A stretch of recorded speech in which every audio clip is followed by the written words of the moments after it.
আজকে যে ক্লাসটা শুরু করব সেটা ইলেকট্রিক্যাল মেজারমেন্টের কমপ্লিট ডিভিশন ক্লাস, ঠিক আছে? তো সেই ক্লাসটা শুরু করার আগে আমি তোমাদের আর একটা ছোট্ট, এখন মোটিভেশনের খুব দরকার, জানো তো? কারণ এক্সামিনেশন বিশেষ করে স্টেট গভর্নমেন্টের যেগুলো, সেগুলো তো মোটামুটি বন্ধের তালিকায়, ঠিক আছে? কবে বেরোবে কেউ জানে না। তো সেই সূত্রে একটা খুব সুন্দর একটা কোটেশন আমি পেয়েছি। তো সেই কোটেশনটা একটু দেখো, কোটেশনটা কি বলছে দেখো। কোটেশনটা বলছে, those who commit to nothing are distracted by everything. Yes. Those who commit to nothing are distracted by everything. লাইনটা খুব সুন্দর। মানে ধরো আমি এরকম একটা কথা বলছি, তুমি যদি কোনো বিষয়ে, কোনো একটা টপিক বা কোনো একটা জিনিসে যদি কমিটেড না থাকো, কমিটেড না থাকলে তুমি সবকিছুতেই ডিস্ট্রাক্টেড হয়ে পড়বে। এখন অ্যাজ এ স্টুডেন্ট তোমার কমিটমেন্ট কি হওয়া উচিত? অ্যাজ এ স্টুডেন্ট তোমার কমিটমেন্ট হওয়া উচিত, তুমি যদি গভর্নমেন্ট জবের প্রিপারেশন নিয়ে থাকো তাহলে ওই প্রিপারেশনটাই তোমার কাছে এখন কমিটমেন্ট, ঠিক আছে?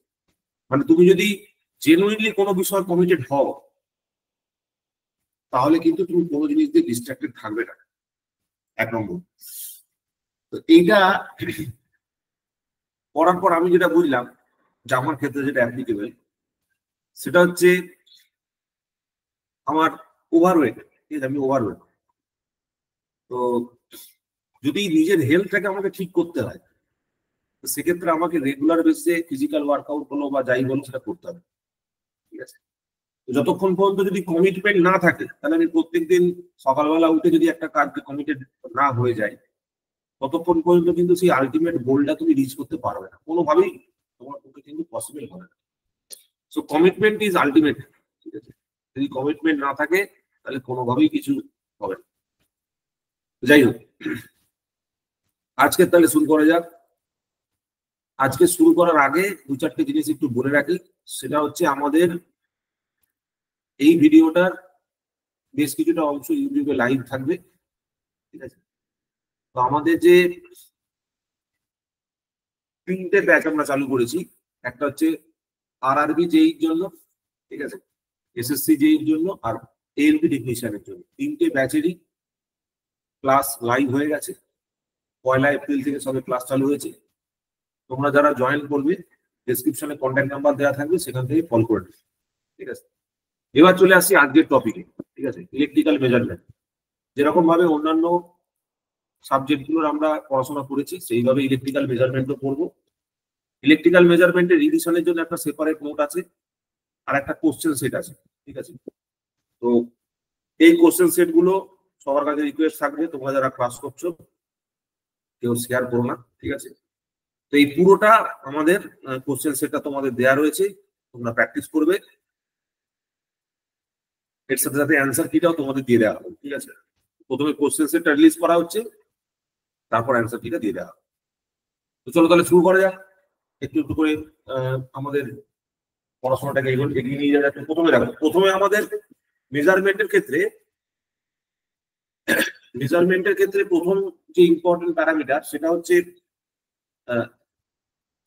এরর কি জিনিস, ঠিক আছে? যখনই আমরা কোনো মেজারমেন্ট নিতে যাই, সেই মেজারমেন্ট নিতে গেলে আমরা দেখেছি মেজারমেন্টের মধ্যে অবভিয়াসলি একটা এরর থাকে। এরর ইন মেজারিং সিস্টেমকে আমরা কিভাবে বলি? System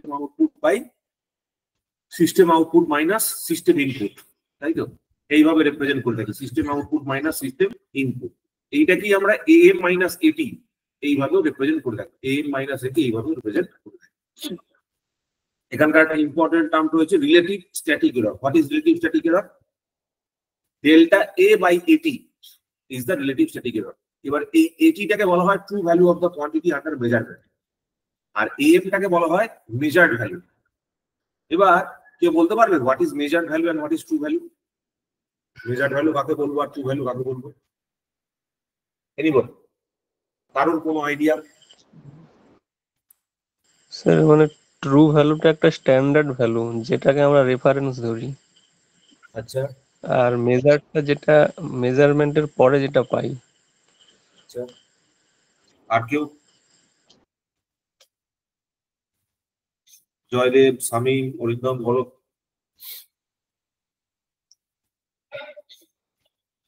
what is true value? কেন measure true value? First of all, তুমি কি মাপতে পারবে ট্রু ভ্যালুকে? না sir, true value true measure করা সম্ভব না। মানে ম্যানুফ্যাকচার যেখান থেকে হয় সেখান থেকেই স্যার, মানে একটা বলো বলো। মানে স্যার এই এই ভ্যালুটা মানে মানে যেটা স্ট্যান্ডার্ড ভ্যালু সেটা যেখান থেকে ম্যানুফ্যাকচার হয় সেখান থেকেই মানে একটা ওরা সেট করে রাখে যে মানে এইটা হওয়া উচিত আইডিয়ালি, এরকম কিছু স্যার। বলো বলো না কিছু, আর কেউ?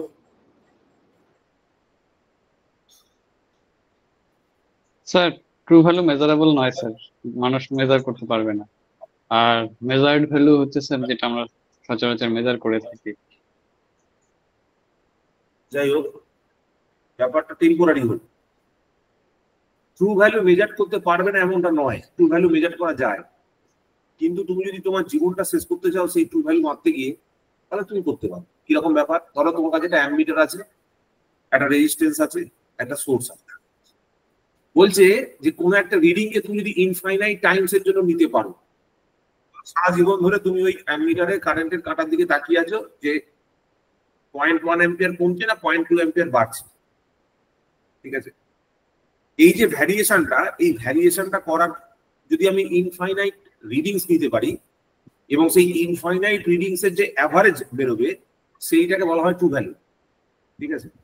এবার যেহেতু কারোর কাছে সারা জীবন তো আর সে একটা রিডিং এর পিছনে বসে থাকবে না বা একটা মিটারকে ক্যালিব্রেট করতে বসে থাকবে না, তো সেই জন্য সে কি করা হচ্ছে, আমরা ধরে নিচ্ছি যে ওই 5খানা বা 10খানা রিডিংই হচ্ছে আমার কাছে ট্রু ভ্যালু। স্ট্যান্ডার্ড কন্ডিশনে ওই 5 বা 10খানা রিডিং সেটাই হচ্ছে আমার ট্রু ভ্যালু। সেই 10খানা রিডিং এর অ্যাভারেজ করে আমি ট্রু ভ্যালুটা ডিসাইড করছি যে এই মিটারের জন্য এটাই হচ্ছে ট্রু ভ্যালু, ঠিক আছে? এবার মেজার্ড ভ্যালুটা কি? ধরো তুমি কোম্পানি হোক বা যে কোনো জায়গা থেকে মিটারটা নিয়ে আসার পর আফটার ক্যালিব্রেশন তুমি যে পারপাসে ইউজ করছো, ফর এক্সাম্পল কেউ ল্যাবে ইউজ করতে পারে, কোনো সাবস্টেশনে ইউজ হতে পারে, ঠিক আছে? সেখানে সে একটা কন্টিনিউয়াস রিডিং শো করছে, সেইটাকে বলা হয় তার মেজার্ড ভ্যালু। তার মানে true value is also measurable, but মানে measured value is also measurable, দুটোকেই আমি মাপতে পারি।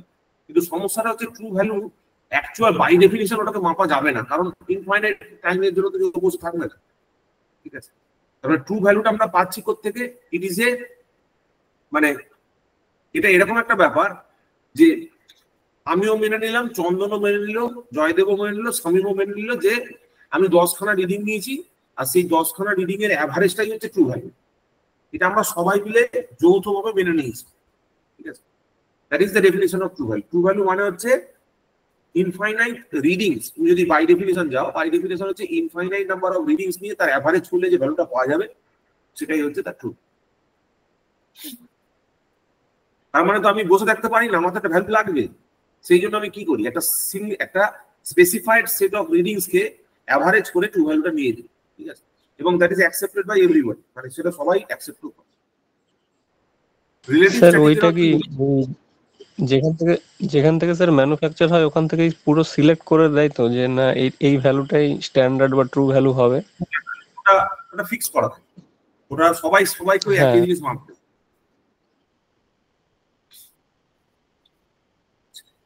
রিলেটিভ স্ট্যাটিক এরর কি জিনিস? এম মাইনাস এটি বাই এটি, এই ডিফারেন্সটাকে বলা হয় তোমার রিলেটিভ স্ট্যাটিক এরর। এখানে একটা ব্যাপার আছে, সেইটা হচ্ছে something called as static correction. কারণ মনে আছে হোয়াট ইজ স্ট্যাটিক কারেকশন?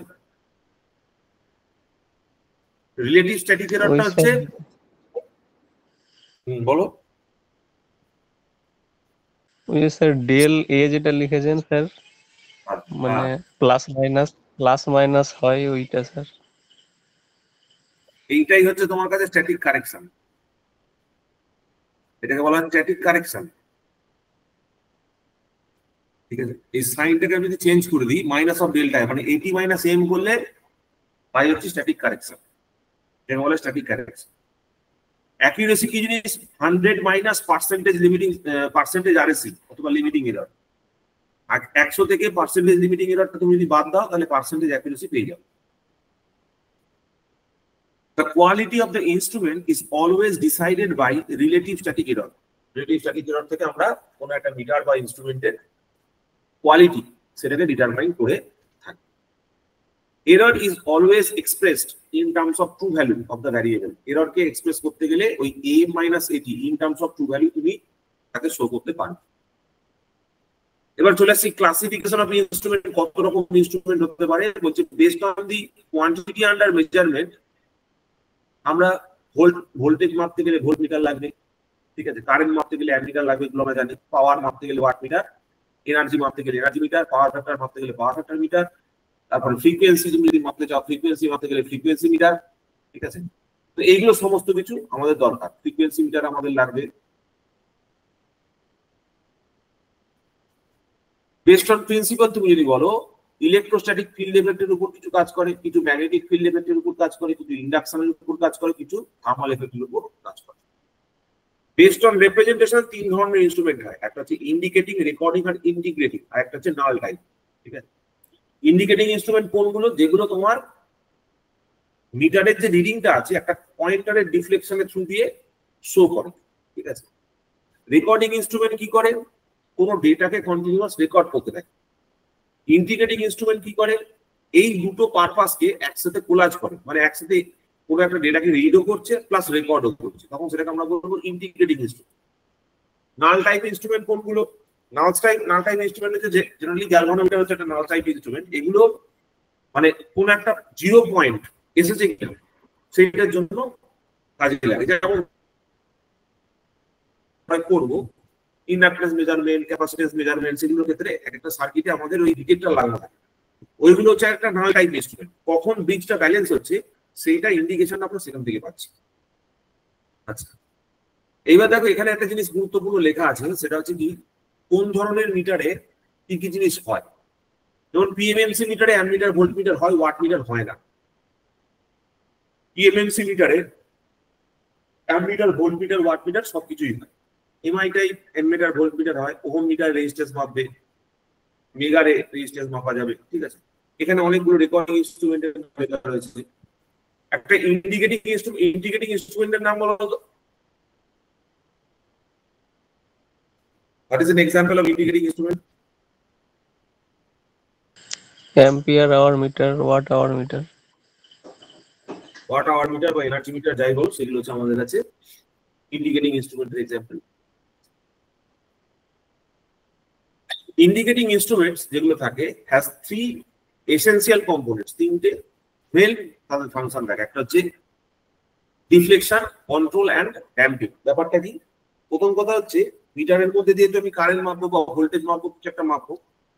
এবার যদি আমি ধরে নিচ্ছি কারেন্ট মাপছি, তা কারেন্ট মাপতে গেলে current is the operating quantity, মানে যেটাকে আমি মাপতে চাইছি। তা সেই অপারেটিং কোয়ান্টিটির কাজে লাগিয়ে আমাকে কোনো পয়েন্টারের ডিফ্লেকশন করতে হবে, মুভমেন্ট করাতে হবে। তো ডিফ্লেক্টিং টর্ক কোত্থেকে আসছে? Current supplied by the through the instrument. ইনস্ট্রুমেন্টের থ্রু দিয়ে যে কারেন্টটা যাচ্ছে সেটা ওই ডিফ্লেক্টিং টর্কটা প্রোভাইড করছে। 2 নম্বর হচ্ছে কন্ট্রোল টর্ক, মানে হচ্ছে ধরো কাঁটাটা তো মুভমেন্ট করতে শুরু করলো, এবার কাঁটা মুভমেন্ট করার পর সেটা তো মানে কন্টিনিউয়াসলি ঘুরতে থাকলে চলবে না, একটা জায়গায় গিয়ে তো তাকে স্টেবল হতে হবে, দাঁড়াতে হবে, ফিক্সড হতে হবে। তো সেখানে স্প্রিংস ইউজ হয় যাতে করে যে অ্যামাউন্টের কারেন্ট যাচ্ছে তার প্রপোর্শনেট একটা রিডিং সেই কাঁটাটা শো করতে পারে, ঠিক আছে। তো সেই অনুযায়ী একটা স্প্রিং ইউজ করা হয়। 3 নম্বর হচ্ছে ড্যাম্পিং টর্ক। ড্যাম্পিং এর ক্ষেত্রে কি হয়? ধরো ফাইনাল পজিশনে যেখানে চলে এলো, সেই ফাইনাল পজিশনে আসার পরও কি হয়? কাঁটাটা ভাইব্রেট করতে থাকে, নড়তে থাকে। এবার সেই ভাইব্রেশনটা বন্ধ করার জন্য আমাদের ড্যাম্পিং এর দরকার। To reduce the অসিলেশনস cost at TD equal to TC, অসিলেশনস যে তৈরি হচ্ছে সেগুলোকে দূর করার জন্য এটা আমার রিকোয়ারমেন্টের মধ্যে। তো এই তিনটে টর্কই আমার একটা মেশিনকে, একটা ইনস্ট্রুমেন্টকে ড্রাইভ করতে সাহায্য করে। আরো বেশ কিছু বিষয় লিখেছি, এগুলো তোমরা জানো যে কোনটাকে জিটা 1 হলে কি হয়, জিটা লেস দ্যান 1 হলে কি হয়। জিটা 1 হলে কি হয়? Critical damping, critically damp. Critically damp system. Zeta less than 1 হলে কি হয়?